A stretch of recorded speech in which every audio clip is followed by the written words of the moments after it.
Après être devenu un super-héros grâce à ses pouvoirs de régénération, Deadpool continue de travailler comme mercenaire en tuant toutes sortes de criminels. Aujourd'hui, il se trouve sur le toit d'un grand immeuble et appelle son ennemi pour lui dire qu'il arrive avant de sauter par la fenêtre, pour se faire tirer dessus par un groupe de mafieux. Grâce à ses pouvoirs, il se rétablit rapidement et les tue tous avec ses armes à feu et ses katanas. Il ne s'arrête pas là et parcourt le monde en s'infiltrant dans des lieux insolites pour tuer le plus de criminels possible. Après s'être attaqué au Yakuza, Deadpool rentre enfin aux États-Unis et se lance immédiatement dans une nouvelle mission. Dès qu'il arrive au repère des criminels, il commence à tuer tous les voyous sans hésiter, prouvant qu'il peut combattre plusieurs hommes à la fois sans avoir besoin d'aide. Le chef Sergei se cache dans un bunker et observe, depuis les caméras de sécurité, Deadpool éliminer tous ces hommes. Après avoir éliminé tous les voyous, Deadpool se dirige vers la porte du bunker et demande à Sergei de sortir, mais à ce moment-là, des renforts arrivent et Deadpool doit s'échapper. Son ami Dopindé l'attend dans son taxi pour le ramener chez lui. Dans son appartement, Deadpool retrouve sa petite amie Vanessa et ils fêtent leur anniversaire. Deadpool lui offre un jeton d'arcade, souvenir de leur premier rendez-vous, et Vanessa lui donne son contraceptif pour lui dire qu'elle est prête à avoir des enfants. Deadpool est ravi de cette idée, mais les célébrations sont interrompues lorsqu'il se rend compte qu'il y a quelqu'un à l'extérieur. Il dit à Vanessa de se cacher et la sauve juste à temps d'un coup de feu. À ce moment-là, les renforts de Sergei font irruption dans l'appartement et commencent à tirer partout. Deadpool commence immédiatement à les combattre et parvient à les tuer tous à l'aide de couteaux de cuisine. Après avoir éliminé tous les criminels, Deadpool va voir Vanessa et constate avec soulagement qu'elle va bien. Cependant, Sergei apparaît soudainement dans l'embrasure de la porte et tire sur Deadpool, manquant sa cible et touchant Vanessa à la place. Deadpool saute par la fenêtre pour poursuivre Sergei, mais il est heurté par une voiture, ce qui permet à Sergei de s'échapper. Heureusement, un camion percute le véhicule de Sergei, le laissant en rade. Alors que Sergei ne parvient pas à démarrer sa voiture, Deadpool arrive et prend Sergei dans ses bras, le serrant au milieu de la route. Ils finissent tous deux par être écrasés par une ambulance. Sergei est maintenant mort, mais Deadpool se régénère et doit faire face à la douleur et à la dépression causée par la mort de Vanessa. Il passe son temps à boire et à consommer des substances illicites. Après 3 jours passés dans son bar préféré, Deadpool se rend dans son ancienne maison où il rencontre une amie âgée qui fait de son mieux pour réconforter son ami. Ces paroles ne suffisent pas à vaincre la culpabilité de Deadpool, qui tente de se suicider de diverses manières. Toutes ces méthodes échouant, il va jusqu'à faire exploser l'appartement. Deadpool se retrouve alors dans une sorte de purgatoire où il rencontre l'âme de Vanessa. Il tente de la rejoindre, mais un mur invisible les sépare. Deadpool commence à l'appeler, mais Vanessa dit que son cœur n'est toujours pas au bon endroit et Deadpool est ramené dans le monde des vivants. À ce moment-là, Colossus arrive à l'appartement et récupère toutes les parties du corps de Deadpool pour l'emmener au manoir où il vit avec d'autres mutants connus sous le nom de X-Men, comme Negasonic, Teenage Warhead et sa petite amie Yukio. Deadpool continue de marcher dans la maison, pensant toujours à Vanessa, alors Colossus l'attrape par le cou et le convainc que les X-Men sont maintenant sa famille, ce que Deadpool remercie en le serrant dans ses bras. Ailleurs, dans un immeuble détruit, Cable trouve les corps de sa famille et, après avoir ramassé l'ours en peluche de sa fille, utilise sa montre pour disparaître soudainement. Quelques instants plus tard, il apparaît dans la campagne et assomme 2 hommes pour leur voler leur camion. Pendant ce temps, un jeune garçon nommé Russell arrive dans un orphelinat appartenant à la Essex Corporation, spécialisée dans la guérison des mutants. Russell est pris en charge par le directeur, un fou qui pense que les mutants sont malades et doivent être exterminés. Le directeur se rend vite compte que Russell est synonyme d'ennui. Il oblige donc tous les autres enfants à assister à la punition constante de Russell par électrocution. Après plusieurs jours de souffrance, Russell finit par craquer et commence à utiliser ses pouvoirs de feu contre le personnel de l'école, provoquant chaos et panique. La police tente de contenir Russell, mais n'y parvient pas, et les X-Men sont alors appelés à la rescousse. Colossus convainc Deadpool de les accompagner et, dès leur arrivée, Deadpool se doute que quelque chose ne va pas. Il s'approche prudemment de Russell, mais le garçon panique et attaque Negasonic, qui se défend à l'aide d'un champ de force. Deadpool tente de calmer Russell, mais ce dernier essaie de le frapper et finit par envoyer une boule de feu en plein dans la poitrine de Colossus, l'envoyant voler dans le fourgon de presse. Lassé d'être gentil, Deadpool sort ses armes et tente de faire se rendre Russell, mais Colossus lui rappelle que la première règle des X-Men est de ne jamais prendre la vie d'une personne, même si elle le mérite. Frustré, Deadpool range ses armes et s'approche lentement de Russell pour gagner sa confiance, mais alors qu'il est sur le point de progresser, le directeur de l'école sort du bâtiment. Sa simple vue déclenche la colère de Russell qui attaque Deadpool, lequel tombe directement dans une pièce du 3e étage de l'institut. Deadpool saute alors et lance l'un de ses katanas sur Russell, le frappant au front et l'assommant. Par la suite, les flics mettent un collier à Russell qui neutralise ses pouvoirs, de sorte qu'il ne peut plus les utiliser. Le directeur remercie Deadpool pour son acte héroïque et déclare que ses employés prendront désormais la responsabilité du garçon, mais Russell supplie qu'on l'arrête ou qu'on l'emmène ailleurs qu'à l'institut. Suspicieux, Deadpool empêche les employés de toucher le garçon et l'observe de plus près, trouvant de nombreux signes d'agression. Lorsque Deadpool l'interroge, Russell confirme que l'institut l'a blessé. Deadpool fait alors un discours sur le fait qu'il ne veut pas être le héros pour toujours et tire une balle dans la tête d'un employé. Le directeur et les autres employés se mettent à l'abri tandis que Colossus réussit à coincer Deadpool, qui ne comprend pas ce qui se passe. Deadpool explique ce que le directeur a fait, mais Colossus dit que les X-Men ne sont pas des juges et qu'ils ne peuvent donc pas condamner quelqu'un. Les flics en profitent pour mettre un collier neutralisant à Deadpool, qui est emmené avec Russell à l'Icebox, l'une des plus grandes prisons pour mutants de tout le pays. Les flics les emmènent dans une cellule et frappent Deadpool pour son insolence. Une fois seul, Russell dit qu'il devrait s'allier avec le prisonnier le plus fort et Deadpool explique qu'il y a un monstre sous terre qui serait parfait, mais qu'ils ne peuvent rien faire tant que leurs pouvoirs sont bloqués par des colliers. Depuis que Deadpool est devenu mortel, il commence à dépérir de la maladie que sa régénération avait permis d'éviter. Chaque jour, il est de plus en plus affaibli, bien qu'il perde lentement la vie, il est toujours contraint de vivre la routine de la prison. Pendant le déjeuner, des détenus se moquent de Russell et il tente de se défendre avec un stylo, ce qui amène les voyous à le faire tomber à terre. Deadpool essaie de faire semblant de ne pas le connaître, mais Russell le traite d'ami et Deadpool finit par se faire tabasser à son tour. Plus tard, dans leur cellule, Deadpool se fatigue et dit qu'il ne veut pas être ami avec Russell. Pendant ce temps, Cable voit le rapport d'incident à l'institut, puis assemble un tas d'armes futuristes et s'introduit dans la prison en faisant exploser un mur. Après avoir vaincu tous les gardes qui tentaient de le contrecarrer, il s'arrête dans la salle de contrôle et fait exploser une bombe qui fait sauter tous les ordinateurs, provoquant l'ouverture de toutes les cellules et la libération des prisonniers. Il vérifie ensuite les numéros des cellules et se lance à la poursuite de ses victimes, en combattant et en éliminant d'autres gardes sur son chemin. Lorsqu'il parvient à avoir une vue dégagée, il fait exploser la cellule de Deadpool et Russell, qui heureusement ne sont pas à l'intérieur. Pensant que Cable est à ses trousses, Deadpool demande à Russell de rester loin de lui, mais Cable les rattrape et révèle qu'il veut tuer Russell. Déterminé à protéger Russell, Deadpool commence à combattre Cable, mais il est très faible et manifestement désavantagé par sa maladie. Au milieu du combat, Cable finit par tirer sur le collier de Deadpool, qui commence à lâcher. Russell distrait Cable pour sauver Deadpool, alors Cable s'en prend à lui et se prépare à l'éliminer, mais à ce moment-là, Deadpool saute sur Cable. Ils tombent tous les deux au deuxième étage et le collier se détache pour de bon. Cable ignore Deadpool et se lance à nouveau à la poursuite de Russell, brisant le sol sous le garçon pour le faire tomber à son tour. Deadpool se rétablit complètement et commence à frapper Cable avec une barre de fer. Il vole ensuite l'arme de Cable et la met à pleine puissance avant de tirer un coup de feu qui fait tomber Cable de ses pieds. Deadpool demande ensuite à Cable de s'expliquer, mais celui-ci se contente de dire son nom et qu'il vient du futur. Cable utilise alors un dispositif de magnétisme pour attirer l'arme vers lui et tire sur le plafond, renversant une structure en acier qui manque de tomber sur Deadpool.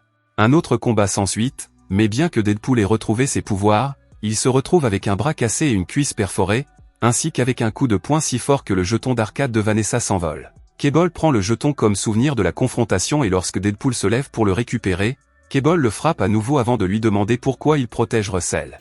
Ne sachant pas que le garçon l'écoute, Deadpool lui répond qu'il se fiche complètement de lui. Alors que Russell, déçu, est capturé par les gardes, Deadpool arrache soudain la mèche d'une des grenades de Cable, provoquant une explosion si forte que les deux hommes sont projetés hors de la prison. Le duo tombe dans les montagnes enneigées et commence à rouler dans la neige. Cable parvient à s'accrocher à un rocher, mais Deadpool se cogne la tête et tombe inconscient dans un lac gelé. Deadpool se retrouve dans cet étrange purgatoire et supplie qu'on le laisse entrer, mais comme Vanessa ne lui répond pas, il commence à penser à ce qu'elle lui a dit la dernière fois et réalise enfin que Russell est l'endroit où son cœur devrait se trouver. Cette prise de conscience ramène Deadpool à la réalité et, après être sorti de l'eau glacée, il se rend immédiatement dans son bar préféré pour élaborer un plan visant à sauver Russell. Son meilleur ami Weasel l'informe que les mutants seront transférés dans une autre prison de haute sécurité dans quelques jours, et Deadpool décide donc de former une équipe pour sauver Russell. Il passe une annonce et fait quelques interviews, rassemblant rapidement une équipe puissante. Après avoir fermé le bar, Weasel est kidnappé par Cable, qui le ligote et lui promet de le faire souffrir s'il ne parle pas. Lâche, Weasel lui raconte immédiatement tout ce qu'il sait sur le plan.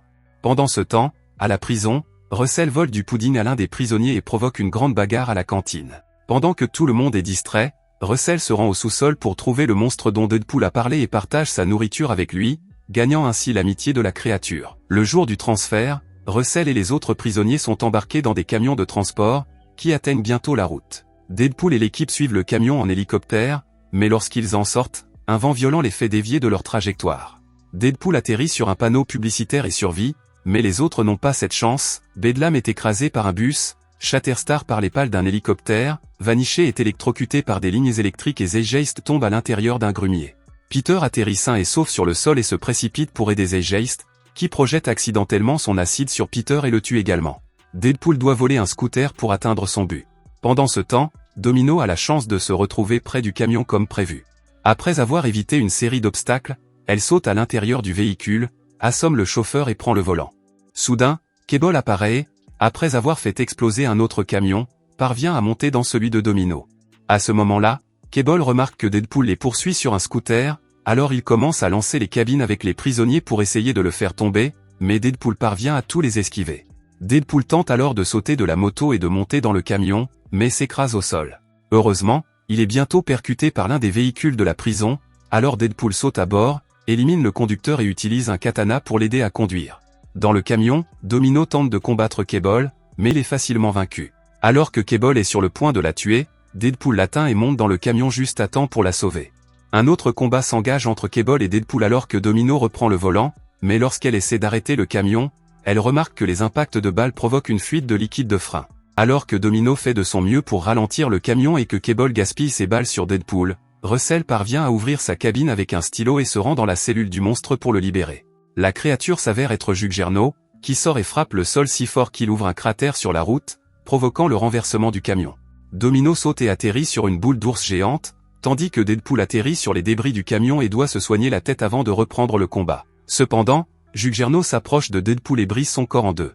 Incapable de bouger, Deadpool tente de s'excuser pour ce qu'il a dit, mais Russell lui dit qu'il n'a plus besoin de lui et qu'il continuera sa vengeance avec l'aide de Juggernaut. Après le départ de Russell avec son nouvel ami, Domino ramène les restes de Deadpool dans son appartement pour attendre que ses jambes se régénèrent. Weasel se présente et dit qu'il a été menacé par Cable, qui se présente alors et surprend tout le monde en demandant de l'aide. Il explique que Russell va éliminer le directeur de l'école et que, si cela se produit, il deviendra accro au meurtre et se transformera en super vilain. En réalité, c'est un Russell adulte qui tue la femme et la fille de Cable, et ce dernier a remonté le temps pour les sauver. Deadpool comprend Cable car il ferait la même chose pour Vanessa s'il le pouvait. Il accepte donc de faire équipe à condition qu'il essaie d'abord de parler à Russell. Réalisant qu'ils auront besoin de plus d'énergie pour affronter Juggernaut, Deadpool demande à Dopendé de les emmener au manoir des mutants. Deadpool s'excuse auprès de Colossus de l'avoir déçu et lui parle de Russell et de Juggernaut, mais les X-Men refusent de l'aider. Ils se rendent ensuite à l'orphelinat et Deadpool remarque l'ours en peluche brûlé de Cable, taché du sang de sa fille. À ce moment-là, Russell et Juggernaut frappent à la porte, Deadpool tente alors de convaincre Russell de renoncer à sa vengeance, en vain. Russell fait irruption par la porte et se lance immédiatement à la poursuite du directeur, allumant des incendies dans tout le bâtiment. Dehors, Cable, Deadpool et Domino se battent contre le Juggernaut. Le trio fait de son mieux, mais leurs pouvoirs ne suffisent pas à vaincre une personne aussi puissante et Cable et Deadpool sont bientôt vaincus. Domino tire un lance-grenade et le frappe au visage, mais il ne subit presque aucun dommage. Deadpool se retrouve avec un morceau de métal qui lui transperce la tête, et lorsqu'il reprend enfin conscience, il découvre avec surprise que Colossus a changé d'avis et a décidé de l'aider. Après avoir sauvé Deadpool et ignoré ses promesses de gratitude, Colossus s'approche de Juggernaut et le frappe en plein dans le casque, mais même s'il est extrêmement fort, Colossus est toujours plus faible que Juggernaut, il doit donc recourir à de sales tactiques pour avoir une chance, comme le frapper à l'aine. Pendant ce temps, Domino entre dans l'institution et se bat avec les infirmières pour sauver les enfants, mais grâce à sa super chance, les infirmières s'éliminent d'elles-mêmes. Domino tente alors de partir avec les enfants, mais toutes les issues sont en feu. Juggernaut lance un bus pour essayer de toucher Colossus, mais il frappe une fenêtre à la place et forme une rampe pour permettre au groupe de s'échapper. Dans le même temps, Deadpool et Cable combattent les infirmières gardes à l'extérieur et parviennent enfin à atteindre Russell, mais alors que Deadpool fait face au directeur, Russell les attaque avec ses pouvoirs. Cable utilise son bouclier pour les défendre et saisit son arme pour tuer Russell, mais Deadpool l'en empêche. Soudain, Negasonic et Yukio arrivent à leur tour, se précipitant pour aider Colossus dans la bataille. Yukio immobilise d'abord les jambes de Juggernaut avec une chaîne électrifiée, puis Colossus lui enfonce un fil à haute tension dans les fesses et Negasonic utilise ses pouvoirs supersoniques pour jeter Juggernaut dans la piscine, l'électrocutant. De retour à Deadpool, il tente d'approcher Russell à nouveau, essayant de le convaincre de ne pas prendre la vie de qui que ce soit. Russell accepte finalement les excuses et l'accolade de Deadpool, mais lui dit aussi de ne faire confiance à personne avant de brûler le dos de Deadpool. Déterminé à faire changer Russell d'avis, Deadpool met un collier neutralisant et va répéter une dernière fois avec Russell. Cependant, Cable veut empêcher Deadpool d'être la première victime de Russell, et utilise donc sa dernière balle pour tirer sur le garçon. Deadpool s'en aperçoit et saute devant la balle, qui le touche en plein cœur. Lorsque Russell voit que Deadpool s'est sacrifié pour lui, il réalise enfin qu'il a été aveuglé par la rage et qu'il regrette tout. Les taches de sang de l'ours disparaissent automatiquement, ce qui signifie que la famille de Cable est désormais bien loin dans le futur. Colossus tente d'enlever le collier du cou de Deadpool, mais ce dernier refuse, déclarant que ses objectifs ont été atteints et que son cœur est maintenant au bon endroit. Deadpool salue tout le monde avec tendresse et apparaît au purgatoire, où il peut enfin rejoindre Vanessa. Cependant, elle lui dit que ce n'est pas encore son heure et, à ce moment-là, Cable utilise la dernière charge de sa montre pour remonter le temps jusqu'au moment où ils sont arrivés à l'orphelinat. Cable profite du moment où Deadpool s'interroge sur l'ours pour placer le jeton d'arcade de Vanessa à l'endroit même où la balle va frapper. Lorsque le tir est répété, il touche cette fois le jeton et absorbe tout l'impact. Dès que Deadpool voit l'objet, il comprend immédiatement ce que Cable a fait et lui fait remarquer qu'il ne peut pas retourner dans le futur, mais Cable lui répond que ce qui compte vraiment, c'est que sa famille soit en sécurité. Russell enlève ensuite le collier de Deadpool avec son stylo et les deux se préparent à partir, mais ils sont interrompus par le directeur de l'école, qui commence à les insulter parce qu'ils sont des mutants. Soudain, Dopindé arrive et écrase le directeur avec son taxi, le tuant. Quelque temps plus tard, Negasonic et Yukio parviennent à réparer la montre de Cable et Deadpool la vole pour lui-même. Il voyage dans le temps pour planter un couteau sur le front de Sergei avant qu'il ne frappe Vanessa, la sauvant ainsi. Il dit également à Peter de s'enfuir. Ensuite, Deadpool va voir un mauvais film dans lequel il y avait une horrible version de lui-même et le tue. Il va aussi empêcher son acteur d'accepter de faire un autre mauvais film. Enfin, il va voir le petit Hitler pour le tuer lui aussi. Si vous avez aimé la vidéo et que vous souhaitez aider la chaîne à grandir, laissez un like, un commentaire et abonnez-vous.